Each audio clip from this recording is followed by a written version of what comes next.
Hello everyone.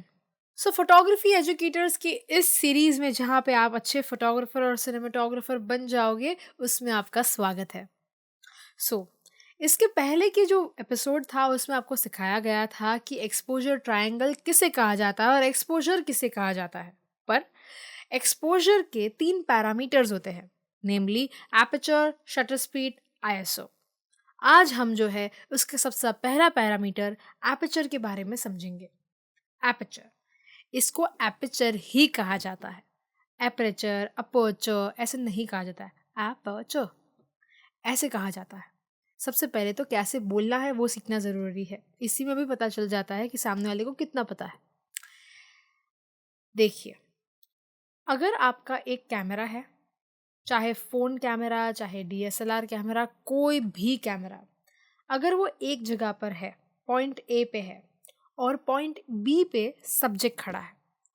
अभी आपको तो मैंने समझा ही दिया है कि लाइट के बिना फोटोग्राफी पॉसिबल नहीं है। अगर लाइट होगी ही नहीं तो आप फोटोज़ क्या ही खींचोगे, वीडियोस क्या ही शूट करोगे। और इसीलिए जब आप अपनी आंखों से देखते हो, आप भी जब अपनी आंखों से देखते हो ना, तब भी आपको रोशनी चाहिए। अंधेरे रूम में आप कुछ नहीं देख सकते, रोशनी के बिना कुछ होना ही नहीं है। जब आप जो है फोटोग्राफी या सिनेमाटोग्राफी करते हो, तब आप जो देखते हो वो एक्चुअली रोशनी होती है। सूरज से, फॉर एग्जाम्पल, सूरज से जो रोशनी आती है वो पॉइंट बी पे रखा हुआ जो सब्जेक्ट है उसके ऊपर पड़ती है। फिर उसके ऊपर पड़ने के बाद वहाँ से रिफ्लेक्ट होके वो कैमरा की तरफ आती है जो पॉइंट ए पे है। अभी अगर आप ये समझो तो आप जो लाइट अपनी आंखों से या आपका कैमरा जो लाइट देखता है वो एक रिफ्लेक्टेड लाइट है। जो भी लाइट आप सब्जेक्ट के ऊपर देखते हो वो सारी की सारी लाइट कैमरा के ऊपर नहीं आती है, चाहे आप कोई भी लाइट यूज़ कर लीजिए। जब भी लाइट हम जो है सब्जेक्ट के ऊपर डालते हैं, उसके ऊपर से जितनी लाइट रिफ्लेक्ट होती है वो होती है 18%। 18% लाइट जो है सब्जेक्ट से रिफ्लेक्ट होके आपके कैमरा के अंदर आती है और यहाँ पर जो है वो रिकॉर्ड होती है। जब वो कैमरा के अंदर आ रही होती है तो कैमरा में डायरेक्ट नहीं आती है, उसके लेंस के थ्रू आती है। लेंस के थ्रू यही रिफ्लेक्टेड लाइट अंदर आती है। तो ये लेंस को कहा जाता है और ये सिस्टम को कहा जाता है TTL, थ्रू द लेंस। जब through the lens TTL light अंदर आती है तब जो है आप एक फोटो या वीडियो या कुछ भी देख पाते हो अपने कैमरा में, और जो देख पा रहे हो वो एक रिफ्लेक्टेड लाइट है, 18% रिफ्लेक्टेड। तो अभी आपने ये समझा कि ये जो भी लाइट आप देख रहे हो उससे आपको सब्जेक्ट दिख रहा है, और लाइट अपने कैमरा में आ कहाँ से रही है? लेंस से। लेंस एक बहुत ही इंपॉर्टेंट चीज़ है। और आपका जो ये एपर्चर है, जो आपके एक्सपोजर ट्रायंगल का एक सबसे मूल्य जो एक पैरामीटर है, वो आपके लेंस के अंदर होता है, कैमरा के अंदर नहीं होता है। कितने लोग ये गलती करते हैं, कैमरा में ये एपर्चर, वो कैमरा में एपर्चर की सेटिंग दी गई है पर कैमरा के अंदर एपर्चर डिसाइड नहीं होता है, कैमरा के ऊपर नहीं लेंस में एपर्चर होता है। आपका जो लेंस होता है वो सर्कुलर फॉर्म में होता है और सर्कुलर फॉर्म के लेंस के अंदर होता है ब्लेड्स, मेटल ब्लेड। ब्लेड मतलब जो मेटल रहता है वो थोड़ा सा फ्लावर शेप में रहता है, मेटल की तरह रहता है, और वो एक सर्कुलर ओपनिंग मतलब गोल चक्कर जैसा रहता है। अगर वो एक गोल बड़ा चक्कर रहेगा, सर्कुलर ओपनिंग बड़ी रहेगी, तो वो लेंस के अंदर जो रिफ्लेक्टेड लाइट सब्जेक्ट से आ रही है वो ज़्यादा होगी। इतना तो आप समझते हो ना कि लेंस के अंदर एक सर्कुलर ब्लेड दी गई है।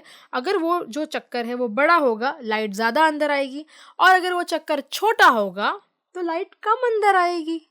सिंपल सा है। अगर लाइट ज़्यादा अंदर आएगी तो फोटो ब्राइट होगा, क्योंकि ज़्यादा लाइट अंदर आ गई तो फिर जब आप फोटो या वीडियो लेते हो वो ब्राइट दिखेगा, और जब कम लाइट अंदर आएगी तो फोटो या वीडियो डार्क होगा। वेरी सिंपल, समझने वाला बात है। क्योंकि लाइट ही कम आई तो फिर क्या ही करोगे। तो आपका जो ये एपर्चर है वो क्या डिसाइड कर रहा है कि आपके कैमरा के अंदर कितनी लाइट आएगी। अमाउंट ऑफ लाइट, कितनी लाइट आपके कैमरा के अंदर आएगी, वो कौन डिसाइड करता है? एपर्चर। और वो जो मेटल ब्लेड है ना, उसे कहा जाता है डायाफ्राम। दोनों के बीच में बड़ा डिफरेंस है। आज की डेट में काफ़ी लोग डायाफ्राम कर रहे हैं। डायाफ्राम का मतलब है कि वो जो ब्लेड है उस ब्लेड को कहा जाता है डायाफ्राम, पर वो जो ओपनिंग है उसको कहा जाता है एपर्चर। तो वो गलती से गलत शब्द कहीं पे यूज ना करें। तो अभी आपने बोला कि ठीक है, अमाउंट ऑफ लाइट, कितनी लाइट अंदर आनी है वो एपर्चर से हो जाएगा। ओपनिंग समझ गया। अभी इसको कैमरा के अंदर सेटिंग कैसे करनी है? बड़ा आसान है। ये जो एपर्चर है इसको हम लोग कहते हैं एफ। ये नंबर, ये न्यूमेरिकल ऑर्डर में रहता है, नंबर के फॉर्म में रहता है, और उसके बाजू में एफ लिखा है। एफ मतलब फोकल रेशियो। ठीक है, अब ये फोकल रेशियो क्या है? फोकल जो है आपके लेंस के साथ कनेक्टेड रहता है। फोकल ये शब्द ही आपके लेंस के साथ कनेक्टेड रहता है। और रेशियो का मतलब है कि कितना जो डिस्टेंस है, मतलब आपका जो एपर्चर का सर्कुलर ओपनिंग है और कितना डिस्टेंस की जो लाइट अंदर आ रही है, वो सब का जब आप कैलकुलेशन करते हो, दोनों का जब आप कैलकुलेशन करते हो, तब फोकल रेशियो बनता है। अभी ये कैलकुलेशन में हम लोग ज़्यादा ये डिस्टेंस वगैरह ज़्यादा डीप में जाने की ज़रूरत नहीं है, वो इतना आपको काम में आएगा भी नहीं। मेन क्या है कि आपका जो ये एफ है वो आया कहाँ से? तो ये जो एफ है वो सर्कुलर डिनोमिनेशन है, एक डिनोमिनेशन है। अभी उस एफ के बाजू में जो नंबर लिखा गया है, हम पहले उसकी बात करते हैं कि तो कैमरा के अंदर आपको ये एपर्चर सेट कैसे करना है।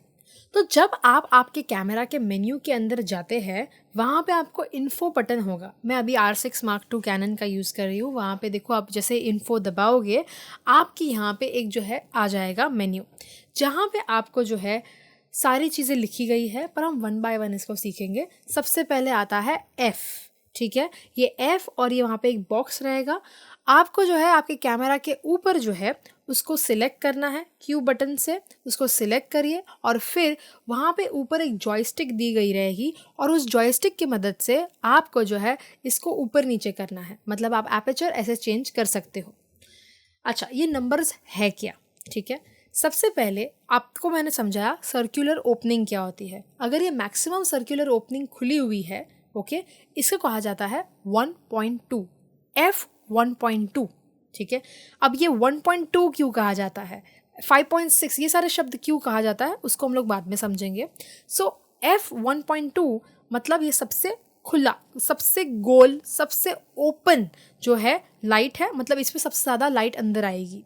और जैसे जैसे हम आगे बढ़ते हैं, मतलब f1.2 से हम f1.4 पे जाते हैं, यही सर्कुलर ओपनिंग थोड़ी सी छोटी हो जाती है। फिर जो है f1.8 पे उससे छोटा, f2 से उससे छोटा, f2.8 से उससे छोटा, f3.5 पे उससे छोटा, 4, 5.6, 8, 11, 16, 22, so on and so forth। अभी आपने अगर देखा तो जो सर्कुलर ओपनिंग है वो छोटी होती गई, और जैसे जैसे वो छोटी होती गई, अगर मैं आपको उसके रिजल्ट्स दिखाऊं तो अभी जो है मेरे पास कैनन का RF24105 है, जिसमें हमें मैक्सिमम और मिनिमम एपर्चर दिख रहा है, और इससे हम लोग कुछ टेस्ट शॉट्स लेंगे। सो अभी आप देख पा रहे हो कि मेरे पास मैक्सिमम f4 तक ही इसमें सर्कुलर ओपनिंग है। मेरे पास और एक लेंस है जो है RF85mm 1.2, तो 1.2 पे आप देख पा रहे हो कि हमें कितना ब्राइट फोटो आ रहा है।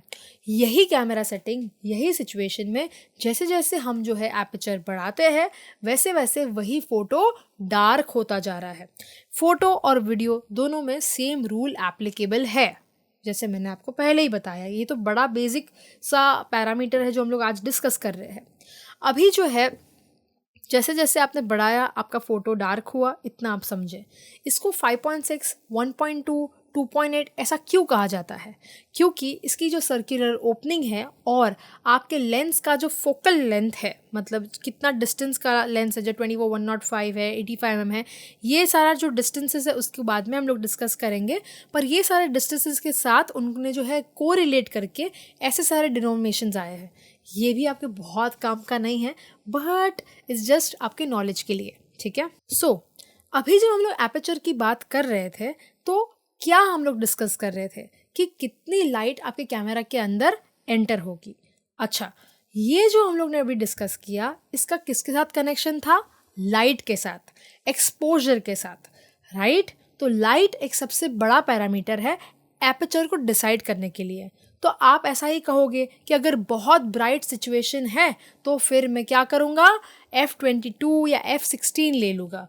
पर आप जैसे कहोगे कि बहुत ही डार्क सिचुएशन है तो मैं F1.2 या 1.8 ले लूँगा। आपको तो यही लग रहा है, पर ये सत्य, पूरा सत्य नहीं है।